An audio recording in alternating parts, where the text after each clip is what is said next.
Bismillahirrahmanirrahim. Assalamualaikum warahmatullahi wabarakatuh.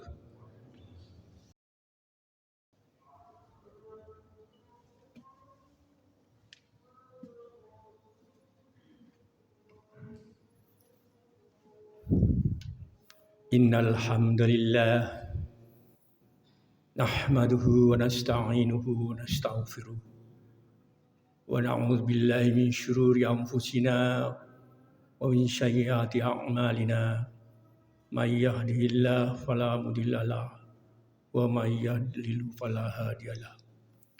Asyhadu an la ilaha illallah la syarika lah wa asyhadu anna Muhammadan abduhu wa rasuluhu la nabiyya ba'da. Allahumma salli wa sallim ala sayyidina Muhammad wa ala alihi wa ashabihi wa man tabi'ahum bi ihsan ila yaumil qiyamah. Amma ba'du. Ya ayyuhal hadirun usikum wa iyaya binafsi bitaqwallah faqad fazal muttaqun. Wa qala ta'ala fi kitabihil karim, a'udzu billahi minasyaitonir rajim. Ya ayyuhalladzina amanu taqullaha haqqa tuqatih wa la tamutunna illa wa antum muslimun. Wa qala Allah, ya ayyuhalladzina amanu taqullaha wal tanzur nafsum ma qaddamat lighad wattaqullaha innallaha khabirum bima ta'malun. Shadaqallahul adzim. Ma'asyiral muslimin wal muslimat rahimakumullah. Marilah dengan tidak henti-hentinya kita memanjatkan puji syukur kehadirat Allah Subhanahu wa taala yang telah melimpahkan untaian nikmat pada kita semua, nikmat Islam, iman dan juga kesehatan. Sehingga pada hari ini kita bersama-sama melaksanakan sholat Jumat berjamaah di masjid yang mulia ini. Salawat beserta salam semoga senantiasa dilimpahkan pada junjungan kita Nabi besar Muhammad sallallahu alaihi wasallam beserta para keluarganya, para sahabatnya, para pengikutnya yang setia hingga akhir zaman. Dan insya Allah termasuk kita semua yang kelak dengan izin Allah akan mendapatkan syafaatnya di yaumil qiyamah. Amin ya rabbal alamin. Ma'asyiral muslimin rahimakumullah. Izinkanlah khatib berpesan khususnya untuk khatib sendiri dan juga para jamaah sekalian. Marilah kita tingkatkan iman dan takwa kita pada Allah Subhanahu wa taala. Karena dengan takwa adalah bekal yang sebaik-baiknya di dunia ini menuju kampung akhirat nanti. Wa tazawwadu fa inna khairaz zadit taqwa. Dalam suatu dialog yang sederhana tetapi sangat bermakna, Umar bin Khattab bertanya pada saudaranya, pada sahabatnya Ubay bin Ka'ab. Ya Ubay, apa itu hakikat takwa? Setelah berpikir sejenak, Ubay justru menjawab dengan sebuah pertanyaan. Wahai sahabatku Umar, pernahkah engkau berjalan di jalanan yang penuh dengan onak dan duri? Setelah berpikir, Umar kemudian menjawabnya, tentu wahai sahabatku Ubay, saya akan berhati-hati. Demikianlah hakikat takwa itu ya Umar, kata Ubay. Kita harus selalu berhati-hati. Kita berhati-hati, jangan sampai kita terjerumus kepada kemaksiatan.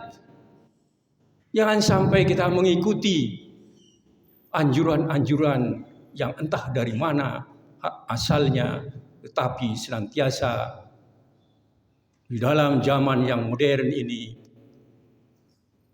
informasi-informasi itu dapat memecah persatuan umat Islam. Ma'asyiral muslimin rahimakumullah. Dalam hadis dari Abu Hurairah yang diriwayatkan oleh Imam Ahmad, Imam Bukhari dan Imam Muslim, Rasulullah sallallahu alaihi wasallam bersabda, tidak akan sampai hari kiamat itu pada kita semua kecuali umat Islam akan mengejar-ngejar kaum Yahudi. Sampai-sampai kaum Yahudi ini bersembunyi di balik pohon, di balik batu.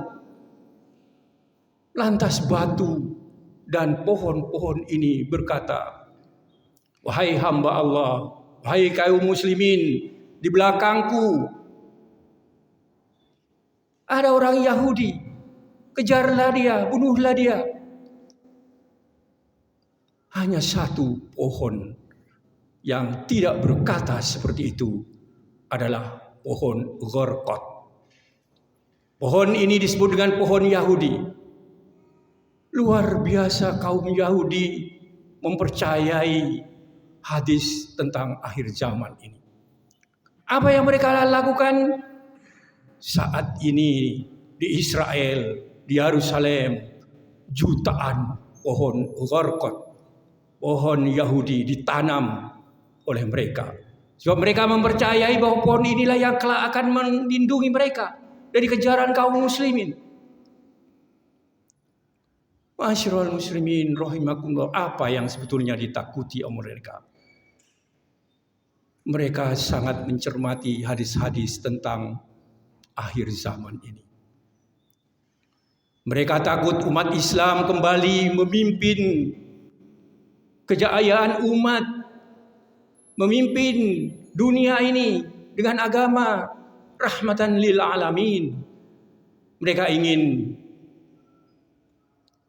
keluar, ingin bersembunyi dari keadaan-keadaan yang seperti itu. Ma'asyiral muslimin rahimakumullah. Ada sebuah kisah seorang ilmuwan di Mesir naik kereta api menuju Kairo. Dia duduk di sebelahnya orang tua yang membawa buntelan karung. Semula ilmuwan ini tidak peduli dia membawa apa. Tapi setiap 10 menit, setiap 5 menit, orang tua ini selalu membolak-balikkan buntalan karung itu. Bahkan menendang-nendangnya sedemikian rupa. Sampai-sampai sang ilmuwan ini bertanya, wahai orang tua, apa yang kau bawa sebetulnya dalam buntalan karung itu? Ini adalah tikus-tikus yang akan dibawa ke laboratorium penelitian. Sang ilmuwan tentu tidak heran lagi. Memang tikus-tikus akan menjadi bagian dari penelitian-penelitian di dalam ilmu pengetahuan. Ma'asyiral muslimin, lantas ilmuwan ini bertanya kepada orang tua yang di sebelahnya itu, wahai orang tua, kenapa engkau membolak-balikkan karung itu dan kemudian menendang-nendangnya? Apa jawaban orang tua ini? Jawaban orang tua ini membuat ilmuwan itu terperangah. Wahai saudaraku, apabila saya tidak membolak-balikkan karung ini, buntalan karung ini, maka tikus-tikus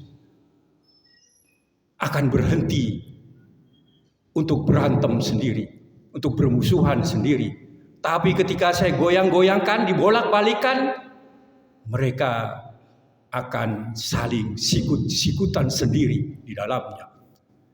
Sehingga tikus-tikus ini rupa untuk membolongi karung yang mengurungnya ini, sehingga dia tidak bisa lepas dari dalam karung ini. Ma'asyiral muslimin rahimakumullah, fenomena tikus dalam karung inilah yang dipergunakan oleh musuh-musuh Islam pada saat ini. Apa yang mereka lakukan? Yang pertama adalah melemahkan akidah kaum muslimin. Dijauhkan dari Al-Quran, dijauhkan dari hadis, diciptakan hadis-hadis palsu.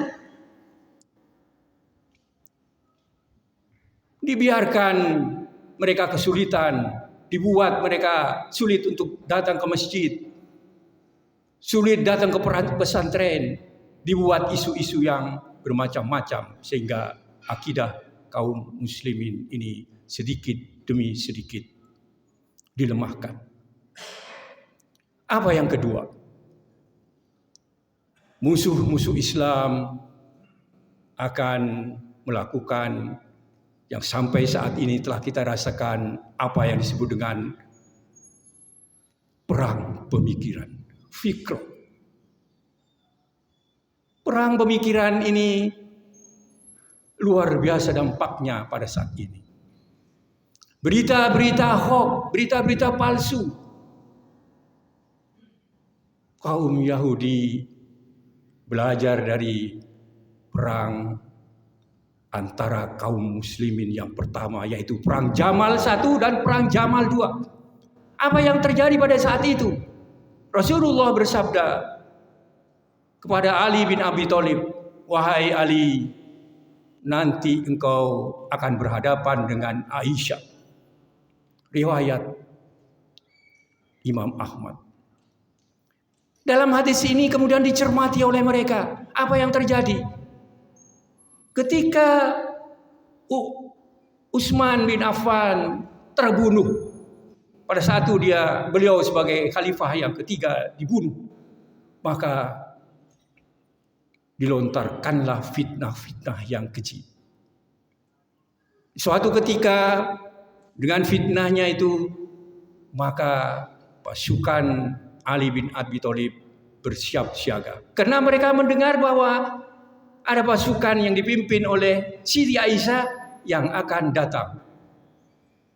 Padahal sebetulnya dua-duanya ingin membicarakan bagaimana sebaiknya menghakimi atau meluruskan pembunuhan, siapa pembunuhnya dan seterusnya untuk Utsman bin Affan ini. Tapi fitnah beredar di situ. Ada orang-orang yang pura-pura masuk Islam, tapi kemudian dia sebetulnya memecah belah umat Islam itu sendiri. Itulah perang Jamal I dan perang Jamal II. Disebut dengan perang Jamal karena Siti Aisyah menunggangi onta pada saat itu, sehingga ditebaslah kaki depan onta itu. Namun demikian, alhamdulillah Siti Aisyah selamat pada waktu itu dan kemudian dibawa pulang. Jadi ada orang-orang yang sengaja di pasukan Ali bin Abi Thalib memerlukan menghembuskan berita-berita fitnah. Demikian juga di pasukan Siti Aisyah. Demikian rupa. Padahal sebetulnya Siti Aisyah bermaksud untuk memberikan saran bagaimana menghadapi pembunuh dari Utsman bin Affan ini. Ma'asyiral muslimin rahimakumullah. Belakangan ini, di zaman modern ini, di zaman yang sangat terbuka, konser-konser kemaksiatan, media-media syaitoni bertebaran. HP ada di mana-mana. HP itu jumlahnya lebih banyak dari penduduk dunia ini. Penduduk dunia ini 7,5 miliar. Jumlah HP-nya 8,5 miliar. Jadi satu orang, mulai dari anak kecil sampai orang dewasa, punya 2 atau 3 HP. Media-media sosial seperti itu, siapa yang mengendalikan? Facebook, WhatsApp, Instagram. Siapa yang menguasai informasi-informasi itu? Ketika saya sampai di sini kemarin lusa, lalu kemudian tiba-tiba ada maksum engkau berada di Suramadu. Kau sedang menyeberang di Suramadu. Kau sedang belanja di supermarket. Engkau sedang sampai di pasar turi dan lain sebagainya. Luar biasa. Padahal saya tidak pernah tahu, padahal saya tidak pernah melaporkan. Kepada siapa saya akan melaporkan? Tapi media-media bisa melacak itu semua. Apalagi kegiatan-kegiatan di masjid, kegiatan-kegiatan di pesantren, siapa saja yang datang dan lain sebagainya. Demikianlah fitnah akhir zaman. Kenapa mereka melakukan hal seperti itu? Mereka tidak ingin umat Islam ini maju sebagaimana kebangkitan zaman-zaman keemasan Islam. Ma'asyiral muslimin wal muslimat rahimakumullah. Lantas apa yang kita perlu perbuat di dalam zaman yang penuh dengan fitnah ini? Zaman di mana para remaja sedikit demi sedikit ikut mengikuti anjuran-anjuran. Bapak Ibu sekalian, tidak perlu heran selama 5 tahun belakangan ini ada konser-konser di Riyadh, di Jeddah.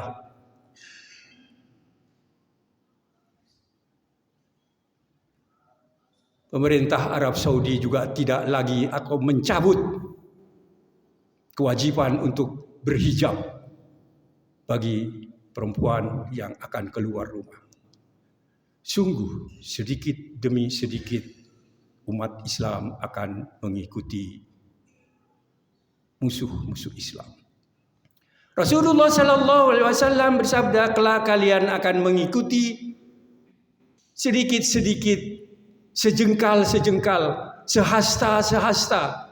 Bahkan sekalipun musuh-musuh Islam itu masuk ke dalam lubang biawak pun, kalian juga akan masuk ke lubang biawak itu sendiri. Sahabat bertanya, wahai Rasulullah, apakah mereka itu kaum Yahudi dan kaum Nasrani? Rasulullah menjawab, siapa lagi kalau bukan mereka? Oleh karena itu, langkah yang pertama yang perlu kita laksanakan adalah meningkatkan takwa kita. Meningkatkan kehati-hatian sebagaimana yang tadi disampaikan oleh di dalam pembicaraan Sayyidina Umar bin Khattab dengan sahabatnya Ubay bin Ka'ab. Kita perlu berhati-hati. Tabayun. Mereka akan gembira apabila ada berita-berita yang mereka bikin agar supaya dipertentangkan oleh kaum muslimin. Kemudian kita juga ikut menyebar-nyebarkan. Mereka gembira. Mereka adalah sutradaranya. Tapi kita sendiri umat Islam yang juga menyebarluaskan berita-berita yang sumbernya dari orang fasik seperti itu. Itu tidak boleh. Yang kedua yang dapat kita lakukan adalah berdoa. Ihdinas siratal mustaqim. Baik di dunia apalagi nanti di akhirat. Dengan berdoa adalah senjata yang utama dari umat Islam. Kekuatan doa luar biasa. Dengan berdoa kita akan dihindarkan dari musibah-musibah cobaan akhir zaman itu. Yang ketiga adalah bersabar. Ma'asyiral muslimin rahimakumullah. Dalam surat Ali Imran ayat 120, insyaallah santri hafal tentang hal ini. Apabila kalian mendapatkan kebahagiaan, mereka bersedih. Kaum Nasrani, kaum Yahudi akan bersedih. Tetapi apabila kalian mengalami penderitaan, mereka akan bergembira, bersorak-sorai. Oleh sebab itu, kata Allah, bersabarlah. Karena sabar akan membentengi kita dari fitnah apapun yang datang di akhir zaman ini. Ma'asyiral muslimin rahimakumullah, demikianlah yang bisa saya sampaikan di khutbah yang singkat ini. Mudah-mudahan Allah Subhanahu wa taala senantiasa melindungi kita semua dari cobaan-cobaan yang ada di sekitar kita. Banyak sekali cobaan-cobaan yang datang kepada kita. Tanpa pertolongan Allah, kita tidak akan terhindar dari fitnah akhir zaman tersebut. Barakallahu li wa lakum fil Qur'anil Karim wa nafa'ni wa iyyakum bima fihi minal ayati wa dzikril hakim wa taqabbal minni wa minkum tilawatahu innahu huwal ghafurur rahim.